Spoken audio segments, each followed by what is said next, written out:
where we are going to raise our child. You're having a child and you don't know where you're going to stay? What were your reasons for not wanting to have the child grow up in the Philippines initially? There are things that I don't want my kid to adopt. That's the kind of crab mentality that is happening in the Philippines. The entitlement of people back in the Philippines just to want to take their money. And then the moment you don't give, people will start saying, oh, you've changed. Just because you're working abroad, you think highly of yourself already. It's draining at the moment, and I just want to focus raising my child, focusing on our little family at the moment, so I prefer to do that. In today's episode of Tea Talks with Tom and Lai, we are going to talk about where we are going to raise our child.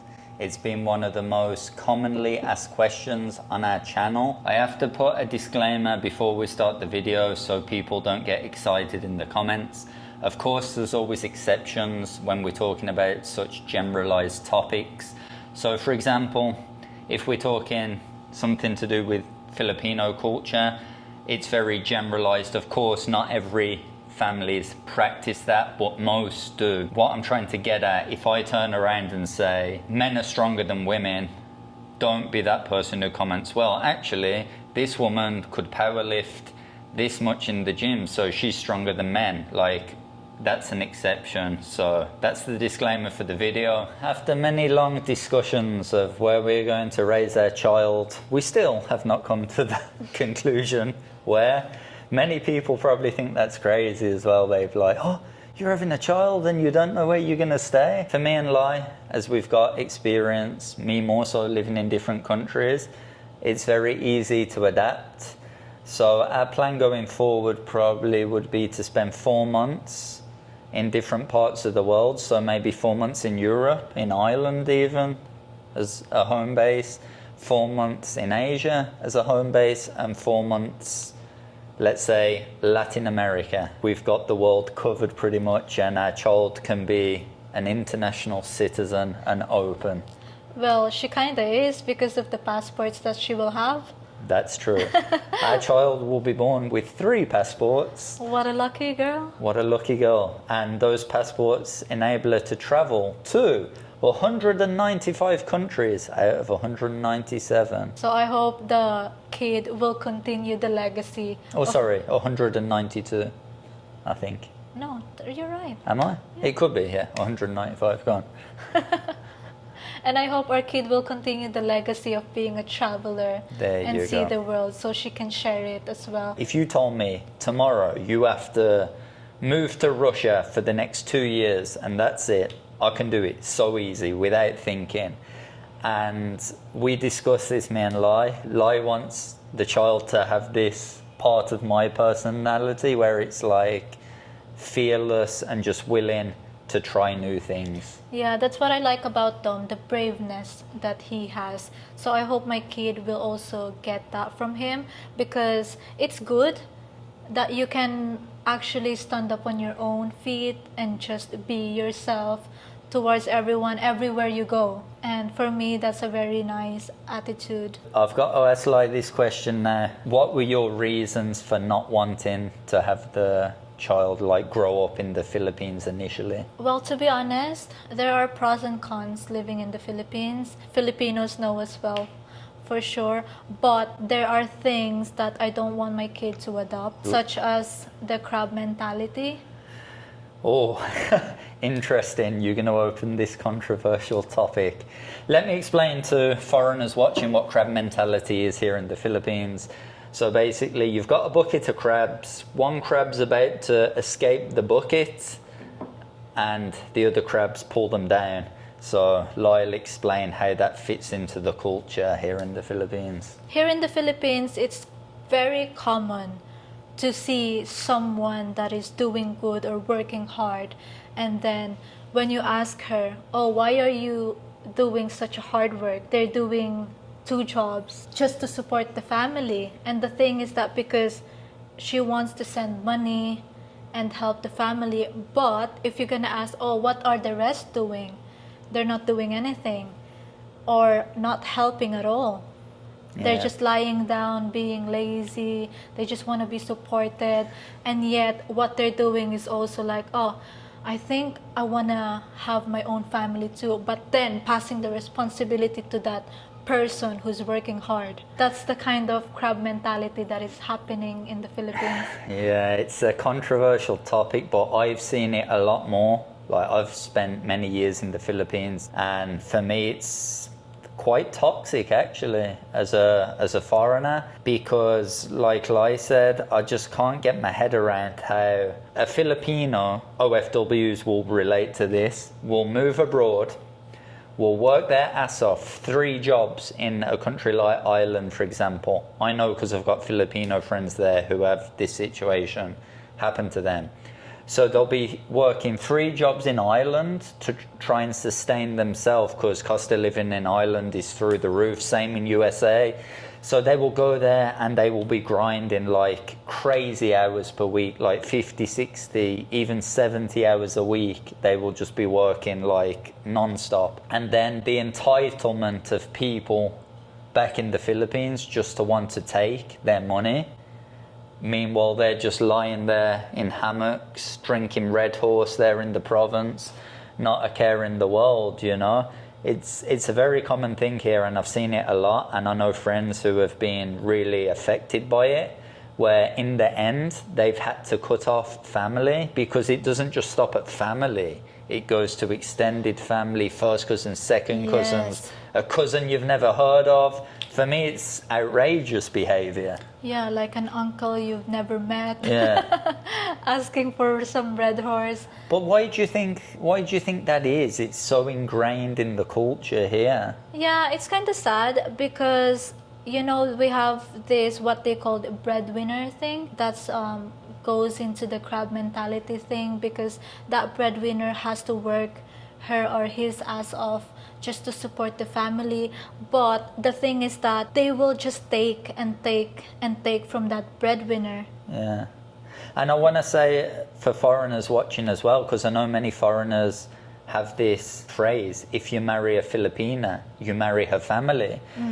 And it's true. Yeah. It is. Not for all families, but for most, like I was saying before. I don't want foreigners to just think it's directed at them only, because it happens with Filipinos. If, say, the Filipino's gone abroad and got an engineering job and on a high salary, the crab mentality is basically all of his family will do nothing and extort.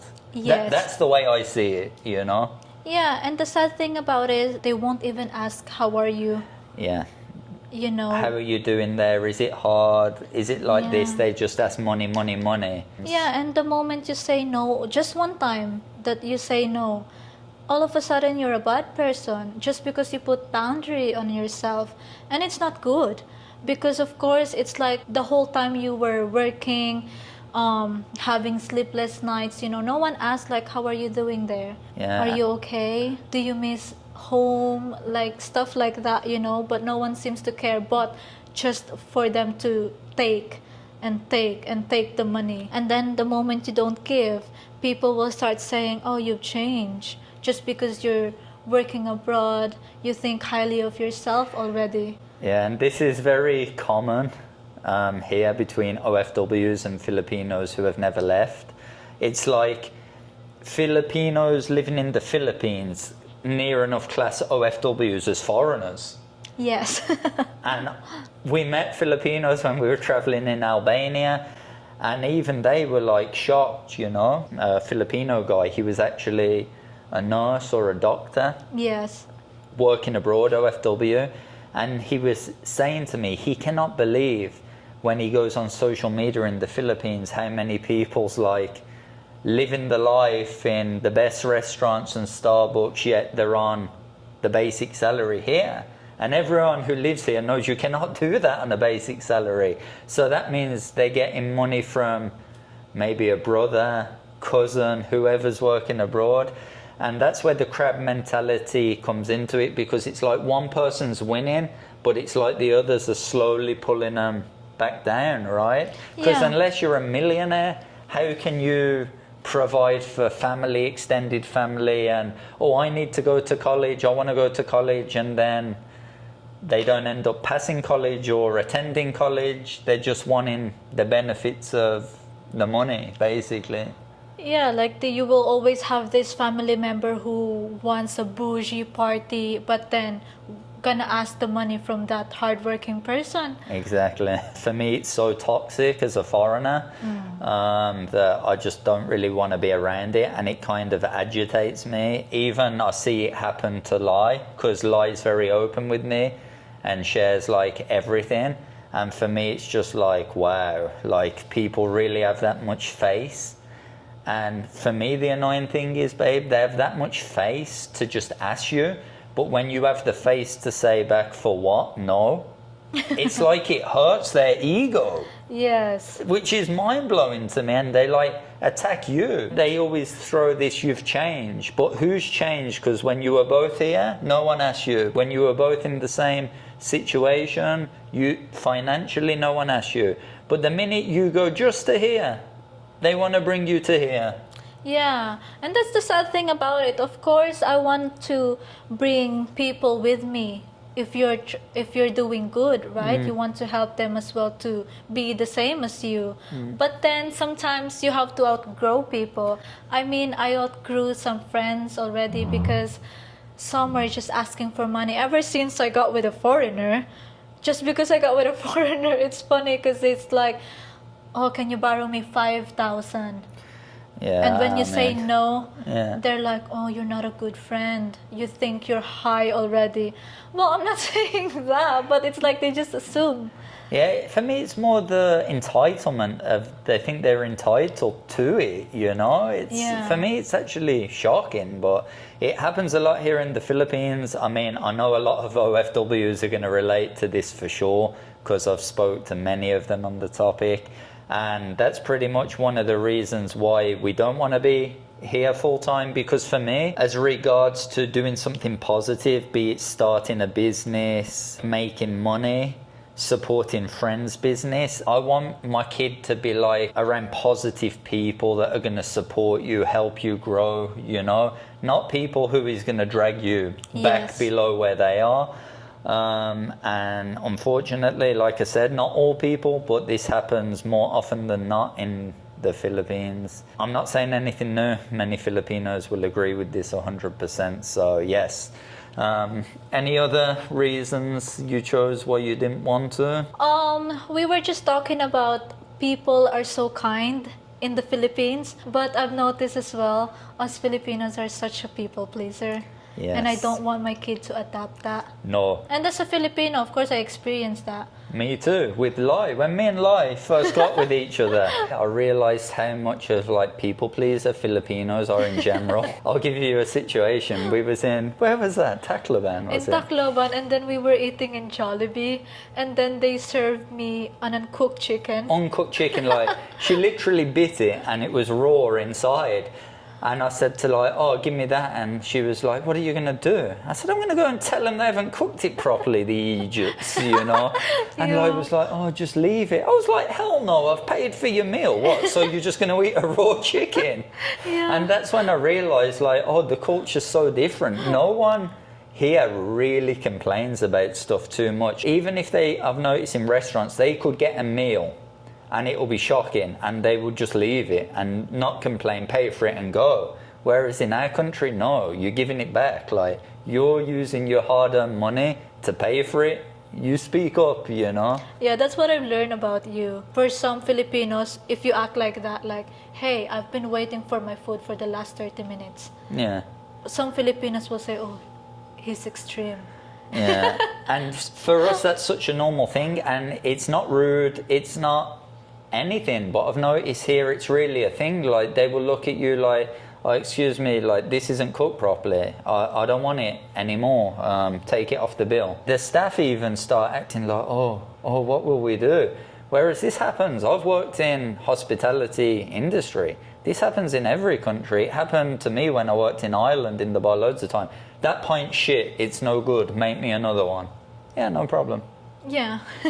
But here it's like different. It's so different in that sense. Here we're so scared to say no. Yeah, they're such a people pleasers, and Yeah. I don't want my daughter to be a people pleaser. I think you should always speak your mind no matter what. So yeah, that's another reason why. That's funny. Because I can also see Lai has grown a lot since we've traveled. I think your personality has also changed, because I feel at first, when I first got with Lai, she was more timid, shy, I will say weak in some situations, like she probably let, say, a taxi take advantage of her. Whereas now, she will not, for sure. Yeah, that's one good thing I liked, especially when we started traveling. And one thing I've learned about you is that it's okay to speak up your mind, because before, like Filipinos are saying, right, like, oh, Tom, how do you deal with the silent treatment, let's say. I never do that anymore. I always speak my mind now to Tom, because I learned to communicate. What's that silent treatment? Tampo? The tampo, yeah. But now I realize, yeah, Tom is right. Like, you have to speak up for yourself. Yeah. If you think that it's really affecting you or hurting you, or it's not okay for you, then you have to say it. Yeah. And I like that. I always say to you, right, if you don't like something I do and it really aggravates you, no matter how stupid or serious it is, just say it. Just be like, oh, babe, why do you keep doing that? I don't like it. Because in our culture, that's okay. Like, I can take it. It's not going to make me cry, you know? Yeah, and I just realized everyone cannot read someone's mind. The people pleasing also leads into sensitivity of the people. As I believe probably many might say, I'm a strong character. It's like, I don't like to live in a place where you cannot give constructive criticism to someone without them being offended by it. Many people will know this example I'm about to give. If I turn around and go, food in Philippines is rubbish, you are going to get annihilated in the comments. Oh, if you don't like the Philippines, go home. You're not welcome here. We don't like you. Your food in your country is not good also, blah, blah, blah, blah, blah. Every content creator who's ever said anything even slightly negative about the Philippines has experienced this. And for me, I just personally don't like that, because it's like, if a Filipino goes to Ireland, which many have, and have gone, oh, Guinness is horrible, I don't like it, nobody cares. You're not going to receive this, oh, go home then, you know? It's just like, Yeah. oh, you don't like it. Yeah, it's a unique taste, you know? But Yeah. it's like they get so hurt here. They're super sensitive. And for me, I'm quite outspoken as well. I want people to tell me the truth, and I want to tell them the truth. Like, I will not sugarcoat something for one of my friends in Ireland. If my friend's like, bro, you know, you think I'm in shape, and I think he's not, I'll say, no, I don't think you are, dude. Like, you need to train more. But in Philippines, they'll just go, like, yeah, it's like they like to stroke the ego. Many foreign YouTubers do this as well. They will only say the best things about the Philippines because they don't want to get cancelled. But because I'm the most uncancelable man on the planet, I can say what I want. So I always try and share the good, the bad, the truth, and Yeah, even me as a Filipino, I've noticed that some Filipinos don't like it, whenever you say something you've noticed, especially when we're traveling, and I say something like, oh, I wish the Philippines have this too, like the kind of transportation. like China, for example. Yes. Yeah. People will say like, oh, just live there. Don't ever come back to the Philippines. You cannot just speak your mind. Yeah, we've traveled a lot recently, and what's the country where they speak their mind the most that you've been? Serbia. Serbia. So like, I love Serbia. I love the Serbian people. It's like they're so blunt and direct, and I always believe it's up to you how you take it, right? I've got a good Serbian friend, and one time he went to me, hey man, you are looking fat. And I looked at myself in the mirror and I was like, you know what? He's probably right. Maybe I should hit the gym with him, you know? Yeah. And I think it just depends on you as a person, how you take it. But I want my kid to be strong. I want them to be not affected by menial things people say to them. And I just find in Philippine culture, many people so sensitive by the most little thing, and yeah, I'm not really a fan of that personally. Yeah, me too. And I think that goes to being close-mindedness. of some Filipinos. That's why I want my kid to be globally open, and that's why we're talking about traveling after I give birth, so that the kid will have so many options where she wanna live or where she wanna stay, you know. Yeah, I mean, the world's a big place. There's many countries we will live in. Of course, our kid's going to be half Filipino, a quarter this, a quarter that, and a quarter of the other. The world will be hers, essentially. It's an interesting topic me and Lai have had to talk in depth about, for sure. We've had many nights talking about the different countries we'd prefer our child to grow up in. We think 3 or 4 countries that we want to spend more time in. We want our kid to have the best of every culture. Of course, there's bad things in our culture too.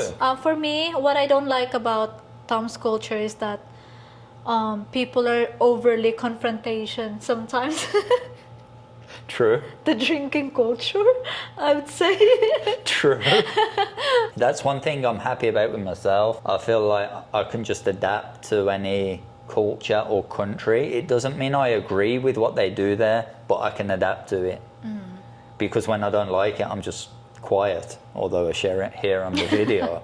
But like when I'm around it, I just observe and I'm quiet, you know. But of course, some things agitate me for sure. Yeah, and that's the good thing about you. You're fully aware. And I want my kid to have that kind of awareness, you know, because everywhere you go, no matter if you cannot speak the language, as long as you're aware, you can get on with it. Exactly, because there'll always be people ready to take advantage of you, not just here in the Philippines. I mean, the crab mentality is just like a common thing here that we had to touch upon. People can take advantage of you anywhere in the world. I cannot wait to witness our kid to really learn different languages, you know, to be so open-minded about certain stuff, especially with food. Like some people, it's hard for them to adapt with the food.